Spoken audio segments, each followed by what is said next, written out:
Hey folks, welcome to A Gathering Place, brought to you by the Gullah Geechee Chamber of Commerce and today the Gullah Geechee Leadership Institute, because this is third Sunday where we come together with Brandon Upson and Jamarr Brown and we talk politics. We answer your questions, take your comments, what's going on in the political world, because we hear a lot of people say politics is just politics. I don't need to vote. I don't need to be engaged because it's just politics. Well, politics impacts everything. And one of the things that it does impact is redistricting. So we're going to talk about that a little bit today. And of course, I encourage you to get involved, let you know what's going on in South Carolina, and hopefully play a little tape because, of course, I showed up and said my little piece because that's what I do. But anyway, I'm glad everybody's here with us today. We're going to do a little politics talk, and we'll see you right after this opening. Hello, I'm Marilyn Hemingway, and welcome to A Gathering Place. I said, I'm stepping back because we have young voices who want to be heard and they're moving on something. Brandon is really important to you and your business. Even a basic type of technology, you learn it all.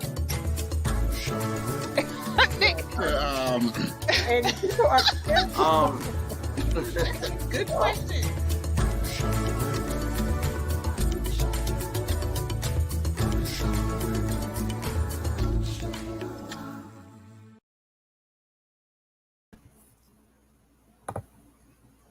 Well, hey, everybody, we're back. As of course, let me remind you, drop your questions and comments in the comment section. We want to hear from you. We want to hear your comments. We want to hear your questions and do our best to answer them because between the three of us, we got a lot of over 60 years of experience in politics. All right, folks, but we always have a good time when we're talking. We're waiting on Jamarr because he's really important now. He is now co-executive director of the Texas Democratic Party. We want him on. He couldn't make it last time. Hopefully he can hop on this time. But in the meantime, I'm going to bring in my co-host, Mr. Brandon Upson with Amplify Action and chair of the South Carolina Democratic Party Black Caucus. And I think I got that right, Brandon? You did, absolutely. Yeah. How you doing? I'm doing good. Thank you very much. It's always good to see you. Always great to see you and good to be seen. I know, right? We always get together once a month, definitely. Yeah. Y'all come. No, we used to like really hang, but we're all so busy now, as everybody is, and plus COVID. Yeah. You don't see people like you used to, but this is once a month that we try to get together. Brandon, Jamarr, and I try to get together and do what we do, talk and strategize and brainstorm and figure stuff out. But Brandon, the big topic is redistricting because census numbers were released, and I just want let's start out. I just want your thoughts as I try to get a piece of video. I just want your thoughts with redistricting, and of course, I'm going to ask about the census because one of the big things that came out at the census, the shrinking white population. Absolutely. We're going to get into that also because that has huge implications. But let's start out with redistricting. Yeah. Explain it, in your words, and just let's talk about it. What's going on with redistricting? So, in just my own definition, redistricting is that process to make sure that our political lines match the shifts in our population. But for years now, these political factions have used this as an opportunity to gain ground.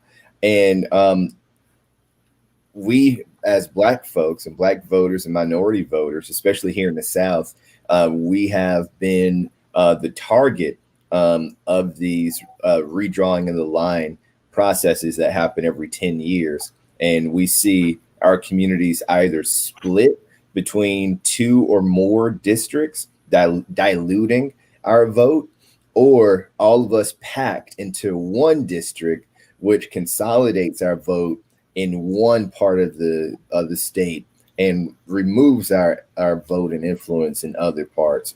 So, we're here we are again. It's been 10 years already, and it's time to get started, get the work done. But we have a tough fight here in South Carolina to hold the line. I know we just had a short conversation about that not too long ago. We do. And one thing I do want to make note of, this census is like no other because of COVID. And we had the previous presidential administration that did all they could to cut the count of who was to be counted, when the Constitution calls not for citizens to be counted, but every individual to be counted. And that's very important to note from that point of view. So they took action, even going to court, to try to prevent, in particular, Hispanics from being counted, but all people of color, minorities, if you will, one way or another, to suppress that count, because they knew that has huge implications. And they almost succeeded. But I do think in a way they did succeed, because just the publicity, just hearing about it in the news probably frightened a lot of people. You know, and they didn't get counted. And talk about that a little bit. Do you think, did that suppress the count to, or did it not? I mean, what do you think? No, I think it absolutely suppressed the count. And every percentage point matters when it comes to our census, because our census data directs funds to where it's needed the most. And when you prevent communities from having access to participate in the census, you prevent them from getting the needed resources that they need in order to stay above ground, right? You know, everything from food assistance to transportation to healthcare. You know, all of these elements of our lives are impacted by these census numbers. Now, you know, another thing that we see with the results from the census data is that it explains why these Republicans are fighting so hard. They are literally fighting for their existence, because they are not, their population isn't growing, and the populations in our country that support their ideology is shrinking year over year. It was already predicted that by 2050, we would be a majority person of color country, right? And when that happens, their power, and they're not changing their narrative, they're not changing their positions, they're not growing into Hispanic, Latino, and African American communities. They're isolating themselves from us, so they're literally fighting for their existence, and that's why they're willing to do whatever it takes by any means necessary to limit our access for as long as they can. And we just got to realize that we're in a fight, like a battle, and not merely an argument of ideas. That is so true. And I think it's complicated also. Nuance, I think, is complex is actually a better word, because it disturbs me when I see, and I'm just going to be blunt with it, y'all, and not everybody. So let me qualify it first, because somebody going to jump up and say, that ain't me, I don't do that. But too many Black folks attack Hispanics, you know, and Asian Americans. Oh, they don't want us to shop in their stores. They call the police on us. That is true. That has happened. We cannot deny that. But those are individuals. For us to progress, African Americans, Black folks, we have to form alliances, not just with white people, but other people of color.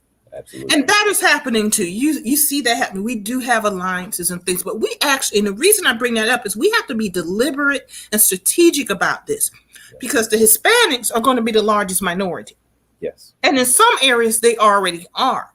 And historically in America, what has happened because of white supremacy, immigrants who come over, it's true for the Irish, Italians, etc., eventually assimilate, because the whole point of white supremacy is you want to be white, whether it's systemically or because of skin color, whatever thing. Because let's be honest, it makes life easier. It makes life easier. But when you have a skin color that you can't change, it is what it is. You know, automatically when you walk through the door, you're going to be otherized. Right. So it pays for us, y'all.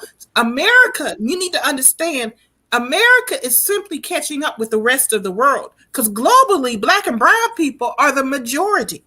Yeah. So for us to work together, it benefits all of us. I mean, we have to understand, why does it benefit us? Because through white supremacy and the systems that are in place in America, which was founded as a white country, and that's a whole nother episode. We'll talk about that if we need to. But because it was founded on white supremacy, and they put all these systems in place, right now what they're trying to do is put in an apartheid system where the minority is codified into law, not just in the South. That's been something the South historically we think of in the South. They want it nationwide. So that's why they're suppressing our vote. That's why they're passing redlining, all of those things, keeping us away from funds, access to banks, etc., because it creates an apartheid system. And if we don't work together with other people of color, minorities, that apartheid system is going to be put in place and they're going to win. And we can just outvoting them, we can prevent that from happening, or hold it off long enough to put us in position where we can really make laws to benefit all the people. And I just wanted to point that out. I see you shaking your head, so I know you got something to say. No, you're absolutely right. And that, when you say us against them, that is the division that allows a minority group to rule over the majority populations, right? So as long as Black folks don't want to work with Hispanic folks, as long as we Asians don't want to work with Black folks, we'll continue to marginalize ourselves. Because if we came together and actually worked as the majority that we are and that we're becoming in this country, we could reshape these institutional prejudices and bias that's embedded in it right now and start to uproot them. But until we start working together and use our numbers to our advantage, and hold our folks who are supposed to be for us, hold them accountable, what's happening with Manchin and him, just telling the world that it is more important for me to stay in this seat than to do the right thing for the greater good. He should not be reelected. And that's my personal opinion. And I had a meeting yesterday, and one of the brothers said, if there is someone that is working against the best interests of our people, if we don't call it out and do something about it, we're just as bad as they are. And just because you consider yourself a Democrat, it doesn't limit your ability to check Democrats and call them to the floor and hold them accountable to their actions or their inactions. Now, going back to this census, I think one of the reports I saw said that instead of us becoming a minority majority, and we got to get out of saying minority because we're no longer about to be a minority population, but with us being, we'll be a predominantly Black and brown country in less than 30 years. It's going to happen sooner. And it looks like COVID helped speed it up. Our little COVID babies who are popping out this summer and into the fall, they are speeding this progress along. And I looked at Monica and I was like, man, we might need to have another one or two so that we can hey, we got to do it for the culture and for the population. Here we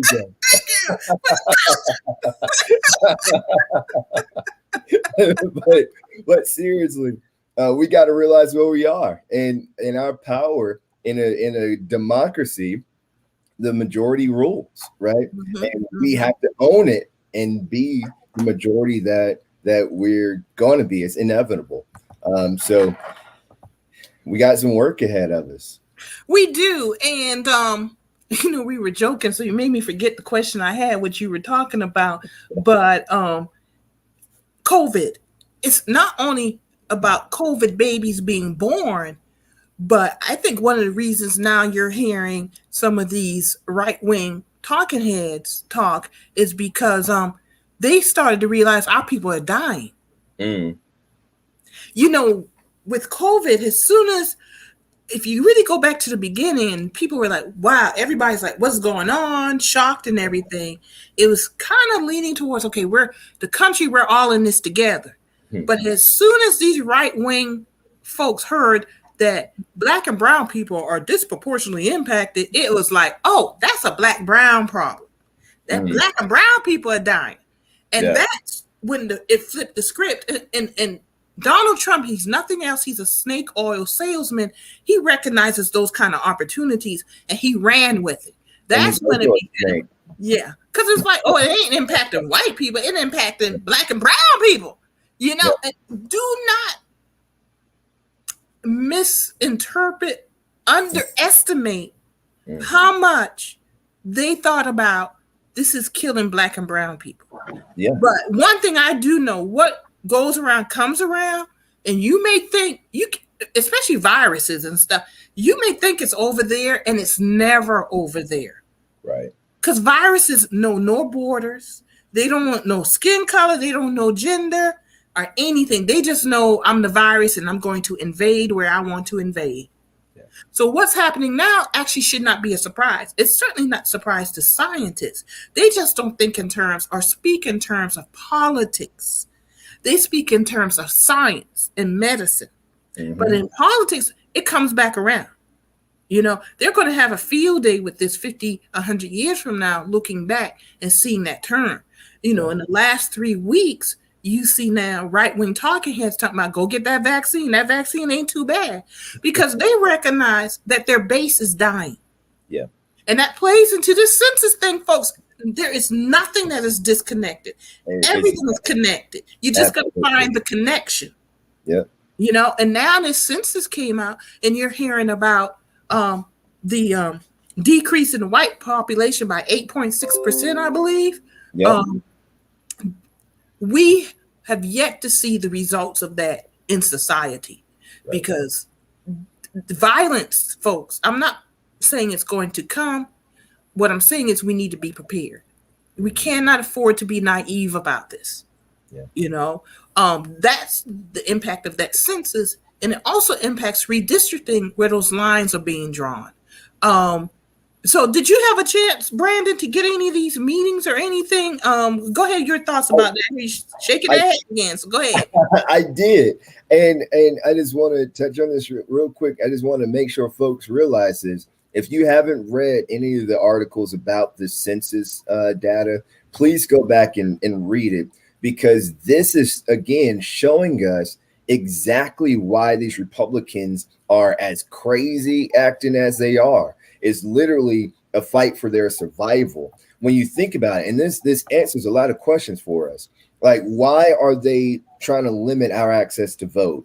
Because they don't have the numbers to outvote us, right? Why are they fighting so hard for anti-abortion and right to choose laws across this country? It's because their daughters are the ones having more abortions than ours. And their population can't afford to lose ground anymore, right? So when we got to figure out the cause and effect, they have noticed this decrease in their population for quite some time, and they've already started their policy assault to level the playing field for their own advantage. Now, when it comes to the census process here in South Carolina, you know, our state Senate has been doing their tour around the state to have their hearings, and then now our House has announced their dates. You know, 2 weeks ago, I think they announced it, and they're going to get started up pretty soon. But it's so important to be in the conversation, to speak on behalf of your community and get on the record. One of the things that we fight with in our redistricting here in South Carolina is that once our good friend on the U.S. Supreme Court voted to gut our voting rights protections, and we no longer have DOJ oversight into our redrawing of the lines. Now it's just a free for all, and there's a couple issues that are created. So now we don't have DOJ oversight. So whatever lines go forward, unless we have a legitimate legal argument to take to court, we have no other grounds to push back on the lines that are drawn. But also because the state of South Carolina, we don't register by party, and gerrymandering by definition is one political party drawing the lines to benefit itself and to attack or lessen the other party's chances of gaining ground. We don't vote by party, or we don't register by party, so you don't have, that type of data to say, oh, they drew these lines to for their benefit and to hurt Democratic advancement. So with that, the only next big argument we have is based on the racial lines. They cut out Black folks. They decreased Black voter participation or representation in this district that grew in that population. So it's those minute details is what we have to keep our eyes on. And over there in the PD, the PD has seen a lot of growth in Horry County, seeing a lot of growth. Georgetown, I think y'all got some growth, but then in the upper PD around Dillon and Marlboro and those areas, we're not seeing the same amount of growth, especially in African-American populations. You actually lost in the PD. The PD lost population Overall, right? Mm-hmm, mm-hmm, Yeah. mm-hmm. So we have to go and fight to keep our communities together. And when I say keep our communities together, that means, if my main street goes right down the middle of my neighborhood and they cut the line on this side of Main Street is in this district and the other side of Main Street is in the other district, we have to fight to keep our entire neighborhood together inside of that district, right? And we got to call it how we see it. When we look at the congressional lines, Jim Clyburn's district, it is as gerrymandered as it can be. His district goes all the way from Upper Richland County all the way down to Jasper County, and then all the way over into Williamsburg and Sumter. That is ridiculous. You could fit 3, maybe 4 of the other congressional districts inside of his one. And when you look at the Black population in comparison to the Congressional District 1 that goes from Beaufort over to Charleston, they cut out all the Black communities. Why does Jim Clyburn have all of North Charleston? It is very intentional. One of the things that we're doing is trying to convince some of our elected officials who have these super Democratic seats to give it up a little bit so that we can be a little more competitive elsewhere. But the people have to advocate for themselves at the same time. So it's kind of like they want a guaranteed one seat rather than the opportunity to have more than one seat. Absolutely. Because you could draw the line so they're more fair and equitable. Then it comes out to voter turnout. But I would hope with voter turnout, now that you have more of a voice, that your voter turnout will increase. Because weirdly enough, what happens is that you actually end up decreasing voter turnout when you have one choice. Yes. People want to have a choice. Absolutely. And we see that in Georgetown, a situation that we're going through, that the vote has actually been suppressed because of how we've been getting the vote out. And that needs to change. And I think in the first part of when that system, something's going to happen in Georgetown, it's going to look like we're losing. But in the long run, we're actually going to end up gaining. That's something that I had to learn recently. But you're right. I hope that we can convince some of our folks where they need to give up so we can gain more. Yeah. Yeah. Yeah. Yeah. And we got to put the egos to the side, and we got to do what's right for the greater good and for our communities, right? When there's a monopoly in business, the business owners win, not the consumers. That's right. The same thing happens with monopolies with political parties. When a certain political party has a monopoly over the chambers that push the policy, the people lose. And we see this here in South Carolina. The policy that's coming out of our state house does not help anyone other than that upper class that runs that state house. And if we're going to be honest about these Republicans who get elected and run our state house, they're the great descendants of the slave owner plantation class that decreased the power of our governor because they were afraid after Reconstruction that a black person could have been elected governor of South Carolina. And then they changed the lines in the power structure for the state Senate. So the state senators have more power than the governor of our state. I had a conversation about this yesterday, Marilyn, about us not being distracted by the shiny object at the top of the hill when they put bushes around the real power source at the bottom of the hill. We got folks want to run for governor because they believe that the governor's mansion is where the decisions are made, not realizing that it's the state Senate. We need to make sure we have quality candidates going up and fighting to flip some of these state Senate seats. That's where we have the greatest opportunity in our state to really influence this change. And I'm not going to get off topic by going into those, but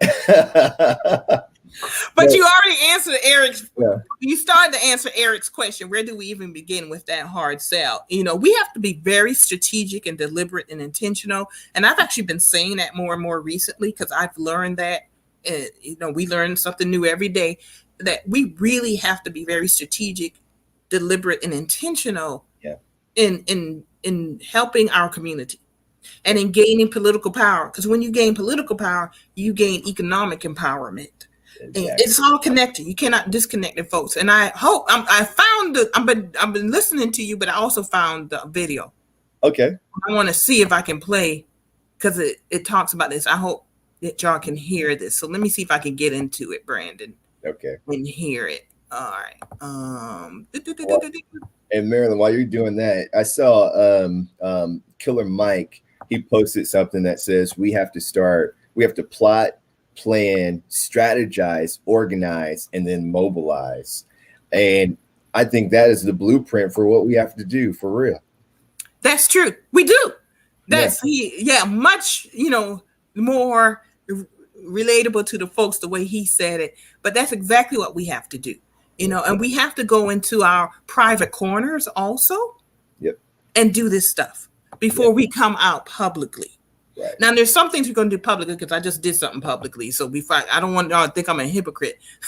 But just saying it. If y'all cannot hear the audio on this, please drop it very quickly in the comments and let me know. But I'm going ahead and play this. It's about 2 minutes. I was going to say about 3 minutes. All right. Marilyn Hemingway. Miss Hemingway, are you with us? Yes, I am. All right. Welcome. Good evening. You got some excited folks in the crowd to see and hear you. Welcome. Thank you. I appreciate it. And thank you to all the senators on the panel. Good evening. My name is Marilyn Hemingway. I am the CEO and president of the Gullah Geechee Chamber of Commerce, a descendant of enslaved Africans and African Americans from Horry, Georgetown, and up and down South Carolina coast. My home for generations is Georgetown County. We know the history of Georgetown and Horry because historically we have not been compensated nor economically benefited from the prosperity of Horry or Georgetown, be it from tourism, turpentine, or the rice culture. Not only is it important that our voting rights are protected, but that we are fairly represented. In 1965, in the year of my birth, Black females were guaranteed the right to vote. And every 10 years, through our nation's census, we determine what is supposedly fair representation. Yet today, voting rights are under attack, and current drawn districts make fair representation, if not impossible, certainly improbable. It is critically important that we draw fair and equitable lines for just representation and for economic prosperity for all. Fair representation is the principle that a legislature should reflect all constituents. Like-minded voters should be able to elect representatives in proportion to their number. In contrast, most elections in our state of South Carolina and the United States are winner take all. Instead of reflecting all voters, elected officials reflect only the biggest or strongest group of voters that elected them. This leaves all others unrepresented, underrepresented, and often leads to major problems with our politics: gerrymandering, partisan gridlock, and no-choice elections, which also negatively impact our education system, economic and environmental systems, among other issues. Under our current system, racial minorities and the poor have the right to vote, but are often denied the equally fundamental right to representation. This systematic disempowerment of minorities and the poor is an inevitable result of winner-take-all systems. Complying with Section 2 of the Voting Rights Act, Section 2 demands that South Carolina's racial minority voters have an equal opportunity to, quote unquote, to participate in the political process and elect candidates of their choice. We do not want redistricting maps that may dilute people of color's voting power, violating Section 2 if, one, a district can be drawn in which the minority community is sufficiently large and geographically compact to constitute a majority. Two, the minority group is politically cohesive. And three, in the absence of a majority-minority district, candidates preferred by the minority group would usually be defeated due to the political cohesion of non-minority voters for their preferred candidates. This is not only a question of legislative representation, but a matter of economic empowerment.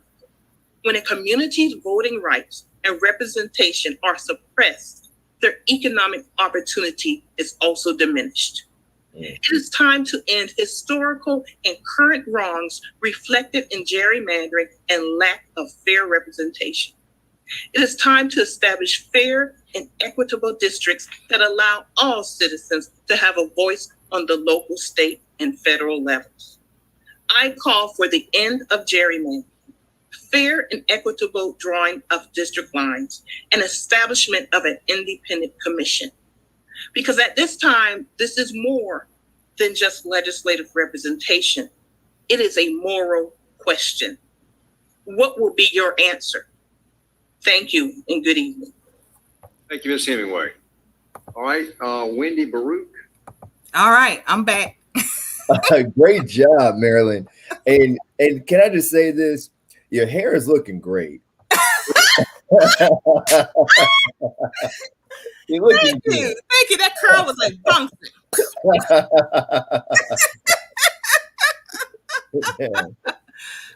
But I wanted to play that.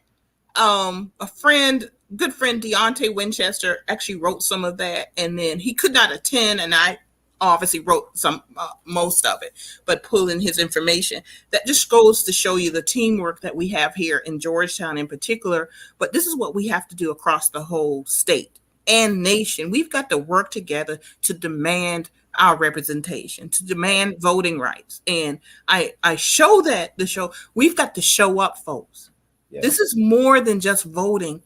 We have got to be engaged so we can demand fair representation, because they are not going to give it up willingly. Because prior to that, one reason I went into the history of the area is there was a white gentleman, I don't know if he was a Republican or Democrat, but I suspect he was Republican, who was like, don't change the lines, we all get along, and Myrtle Beach this, Myrtle Beach that. But honestly, he was coming from the point of view of a person who benefits from the economic suppression of another group of people. So yeah, he didn't want anything to change, and he thought everybody got along because everything was his way. Right. The lines benefit him, and it benefits him to also say, hey, let's just continue because we all get along. Well, I don't want to get along if the cost is my freedom, if the cost is me losing my voting rights, if the cost is my economic power is diminished. I'm tired of that. But we have to be more than tired. We have to take that energy we have and show up and be engaged and speak out and demand transparency and accountability. So I just want to use that as an example, folks, is even if you don't know anything, a minimum you could show up and say, I demand equal and fair district lines. That's all you got to say, because they have to hear your voice. Yeah. And do the girl. Well, let me tell you how they try to stack the deck, Marilyn. I was over here trying to pull up the list of members for the redistricting ad hoc committee that from the House, our state House. So they have an 8-member committee, right? Only 3 of them are Democrats. And out of the 3 Democrats, I don't believe any of them have gone through redistricting before. So not only are they outnumbered, but they also don't have the experience or knowledge base based off of going through this and doing this before to even recognize some of those nuanced traps that the Republicans are planning to set for us and be able to advocate properly. I had a great conversation with Representative Leon Howard, who's done this quite a bit, right? And Representative Gilda Cobb Hunter, who's also has been through this, at least 2 or 3 times between the 2 of them. And they have great knowledge. They have a great base of experience when it comes to doing this, and even they're in great positions of leverage. But when we look at how they try to set us up for failure, it's just it's no longer mind-blowing as expected.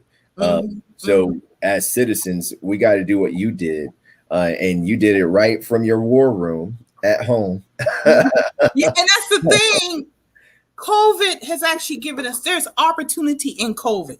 Yep. In the tragedy of COVID, it has opened up more opportunities. I have traveled this nation from the safety of my home because of Zoom, WebEx, all these other tools that are available to us.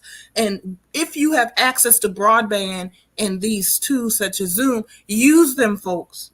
Yep. Use them. I signed up that day. That you just have to sign up before 4:00. Before the 6:30 meeting. I signed up that day, and I sat here and I waited, and I made sure I called them and said, I'm on, and I did it, and of course I'm used to doing it, because you do it, but the more you do it, the better you get at it, and you're right. We've got to take advantage of technology.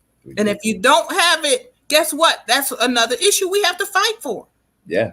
That's another issue we have to fight for. I'm throwing up the League of Women Voters website, folks, because they are a good resource. If you want to learn about redistricting, they're an excellent resource for that. So please go to that website. And I'm going to share another one with you, because that's the NAACP is another good resource for redistricting also. Big move on the NAACP. Both of those are nonpartisan groups. So y'all go to those pages and get information about redistricting, good reading, and everything. I wanted to show those in a nonpartisan manner. I just became a life member of the NAACP, and the work that they are doing on redistricting right now makes me feel good about my investment because they're doing a phenomenal job. They've had representation at every single hearing, and what they've had to say has been spot on. So I'm proud to see the work that the NAACP is doing in this time. Yeah, they are. They're doing a really good job educating. I mean, I get probably emails every single day from the NAACP because, like you, I'm a lifetime member and and an officer. And in Georgetown, we're blessed, and Aiken, your hometown, we're blessed to have very activist branches. Actually, yeah, great. Yeah, kudos. Yeah. So y'all, redistricting is just so important. And we got about 10 more minutes, y'all, and we're gonna wrap up and everything. But we just wanted to share our thoughts regarding redistricting, and of course that included the census and the results of what's going on with the census, because this country is changing faster than they predicted. They did not expect this drop in the percentage of white Americans, white individuals in America, and we have to be very careful with that. With the census, you count everybody, not just citizens. 8.6%. They didn't expect this until another 10 years. Yeah. And there's going to be blowback from that. Not only political blowback, but social blowback and societal blowback, I should say, to be more accurate, and also physical violent blowback. Mm-hmm. And we need to be prepared. And I'm saying that honestly. South Carolina, we now have a new open carry gun law. Yep. That is deliberate, folks. That was not done because somebody sat up one morning and go, hey, let's have an open carry gun law. No, that is part of the bigger picture of intimidation. Yep. Letting people know that we have guns, and that's, if you look at the history of our nation, it's always been like that. We make progress and then there's pushback. Progress and pushback, and we are now in a 50 years of a pushback, whether you realize it or not. It's just manifesting blatantly in our face right now, but this has been building to this point for about 50 years in pushback. Eric dropped some words on us. How do we speak up the nuances of gerrymandering and redrawing for greater representation in a way that gets the head nod by the guy who just voted but doesn't really pay attention to all that other stuff? Eric, for me, you might be a little bit more detailed in your question, but Brandon, if you got any thoughts with that, because I think it's a good question, I think. No, it's a great question. Go ahead. I was trying to think of a way to put it in terms of sports, but I've been over here kind of going through my head to do it, and I can't find it. But if I come up with it, I will share it. But just on the basic level, just think of us. Think about your family in your household. Me is 5 of us. It's me, my wife, and my 3 kids. And if there was an election, right, and part of us, there's Monica's running for office in our house to be in charge, and I'm running for office in our house to be in charge. But instead, I split the bedrooms in half, and now my 2 daughters can vote in another election, and my son can't vote in mine. I'm trying to find a basic example. I'm reaching. What it comes down to is splitting up populations, diluting or eliminating your opportunity to vote as a block, as the biggest group that you can possibly have to influence the election. Most of what we'll see is that dilution, where our neighborhoods will be split between multiple districts, or they'll pack us out of the districts that were competitive and just put us all in what they call black districts, right?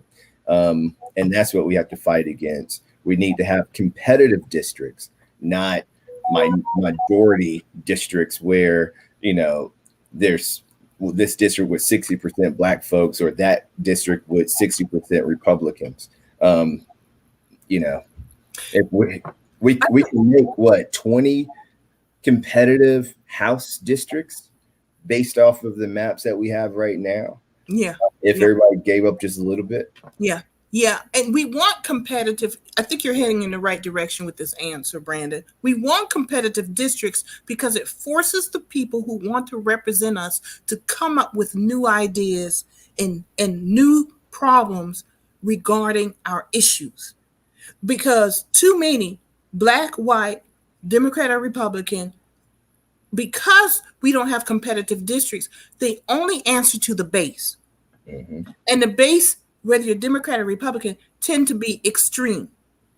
And what we want, and I'm not even going to say moderate or in the middle, because the middle is problematic too. What you want are problem solvers. Yep. Problem solvers are actually not found in the middle. You have to be active to be a problem solver, but that's another episode too. Anyway, you want to elect people who are going to solve your problems. And sometimes, and too many times what has happened, even our own culture, Black culture, I'm going to call people out right now. They get comfortable because they're either your minister or they somebody and you're comfortable with them, and they show up at the birthday party or they show up at a Juneteenth event, but they're really not solving your issues because they have no competition. Even within their own primary, there's no reason for them to come up with any ideas because I saw you on Sunday morning, or I made you feel good because you came to my birthday party, or, I might get a $2,500 check from some agency and pass it on. But all you have to do is drive through your district, whether it's city council, county council, state or federal, and see if any of the problems are being worked on or solved. And too many districts in South Carolina, you could drive through right now and you see that nothing is being solved. Right. And I don't care if they're Black and white. If they're not solving your issues and problems, they need to be voted out. Absolutely. They need to be voted out. And new people need to be voted in who are here about solving problems. And that's why it's important when you go to that person who's voted, who doesn't see change, that's what you have to tell them. Drive through your district and you see through the problem. Everybody's all, we actually know what the problems are, Brandon. We know what the problems are. We know that our public school education system is being attacked. We know climate change is destroying our environment. We know we have economic suppression. We have a system where a few benefit and most of us are being uneducated, turned into peasant serfs, or barely above enslavement. We know what the problems are. Yeah. You need to stop studying the problems, and you need to start electing people who have answers to solve the problem. Absolutely. And to do that, you have to have competitive districts so you can clean house and elect people who are going to represent you well, which also speaks to why we need an independent commission. Because as long as the people who are in the seats are selecting their own seats, yeah, we're going to have issues. We're going to have issues. Mm-hmm. At the beginning of the meeting where I spoke at the beginning, Senator Luke Rankin actually said, well, we're not here to discuss the independent commission. He wasn't there to tell us that. Mm-mm. And thank goodness I wasn't the only one. I was one of the last speakers. Prior to me, people spoke for an hour and a half, and most of the people there, people were bringing up, we need an independent commission. We need an independent commission. How dare an elected representative tell the people what you're going to talk about tonight? I just wanted to slide that in because that's very important for y'all to know why y'all need to show up to these meetings. Because believe me, I think somebody going to say it when the House committee meets too. Somebody going to say that, oh, we're not here to discuss an independent commission. They're trying to control the conversation when they represent us. We need to be controlling the conversation. All right, so Brandon, I didn't want to go in my rant. I went on a little rant. No, you're absolutely right. We do need an independent commission. And I saw William's question, and the process on a local level is starting now that we have the census data. Each county is working at a different timeline, but I believe everyone has a deadline that goes into next spring. Mm-hmm. So just keep an eye out on when your county council is meeting, and they have to publicize when they're having their committee meetings on redistricting. So just keep an eye out. And I saw Lee Turner was on here earlier commenting. I don't know a better idea person than Lee Turner. She has great ideas where she turned complex issues into simplified solutions. So Lee, if you're still on, I encourage you to give your crack at sharing information about how to explain the census and redistricting process to a new voter as well. Oh, and she says she's still here, so thank you. Lee, you need to come on third Sundays with us one Sunday. Yeah, Lee, come on as our guest.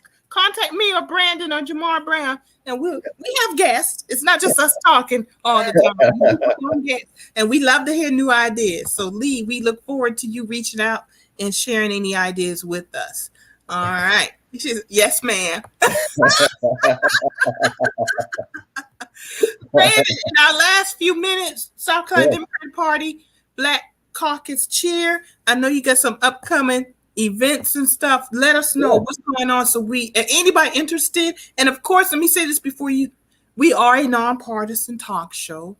So Republicans, we invite you too to come on and share your news with us. Okay, Brandon, go ahead. The Black Caucus is up and running. We have done at least 4 events since our first committee meeting. We've done a lot of not redistricting, it's on my mind now, but voter registration events in across 2 counties now. And we have more coming up. We did a mix and mingle with the Black Women Caucus for South Carolina. And now on the 20th, which is a Friday, next Friday, in Charleston, South Carolina, at the Part Circle Creamery, we're partnering with the Young Democrats of South Carolina's Black Caucus to have a vision meeting where we'll be sharing our collective and individual organizations' vision for the work that we're going to do in our community and across our state.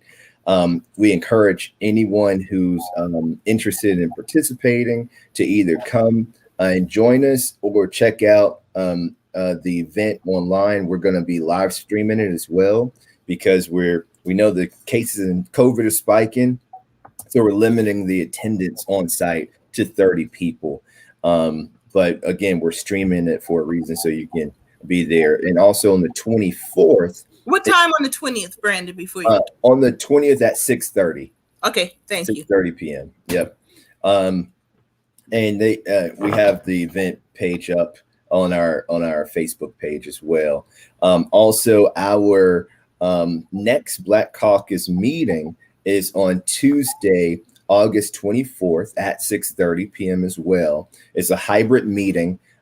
We are going to be meeting a location at Jennifer Clyburn Reed's office on Gervais Street. Again, limited capacity there. We're going to limit that to 20 people, and then we'll have the rest of it on Zoom. This is an action meeting. We have a lot of work to do. We're going to, most of it's going to be us breaking out into committees so that we can get our action plans done so we can move forward. If you joined us on that last meeting, it was more of a meeting.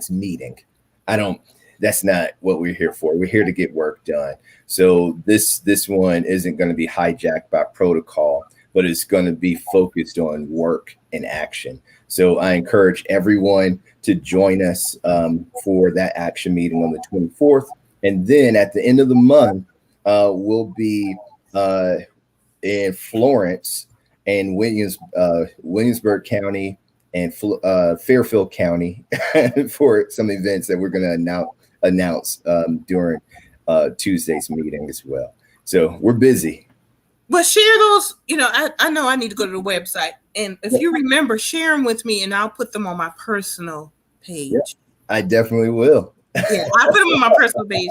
I gotta remember I'm neutral on other stuff and all, but yeah. So Republicans, y'all heard what Brandon's doing. Let me say, Republicans who are out there, You are welcome to share your information with me also to put on the Gullah Geechee Leadership Institute site. All right, very good. All right, because we're nonpartisan. Thank you very much. Thank you. Yeah, it is good, y'all. We do the work. Y'all, thank you very much for joining us today. Brandon, as usual, thank you for joining us. And we got Jamarr might be taking another nap. I wasn't going to say that. But last time, y'all, he was taking a nap. Hey, our brother is busy and tired over there. He is because he got to keep his people out of jail now. How they going to try to arrest Democrats and haven't really? They need to arrest people who were in that January 6th insurrection. They sending people out to arrest people fighting for our voting rights. So he needs to rest. But he'll be back, y'all. He will be. Jamarr, we got lots of stuff planned, as a matter of fact. So yeah, we do need to get together, Brandon, about that brainstorm we had. And everything. Yeah. And I got a couple other things that I want to talk to you about with training.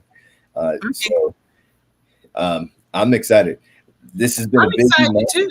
Yeah. And I'm ready for everything that's happening next.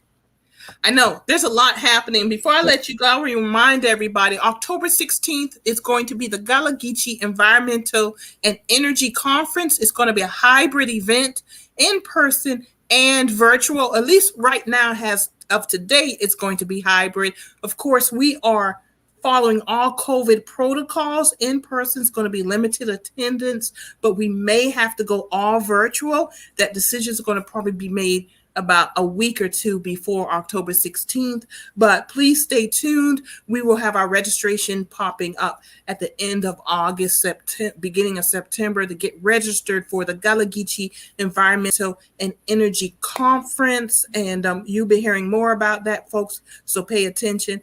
And Brandon, I want you guys, to come on out for that too. We need to educate our folks and everything about the environment and energy issues, y'all, policies, climate change. We need to be, Sharon, and we're glad you connected too.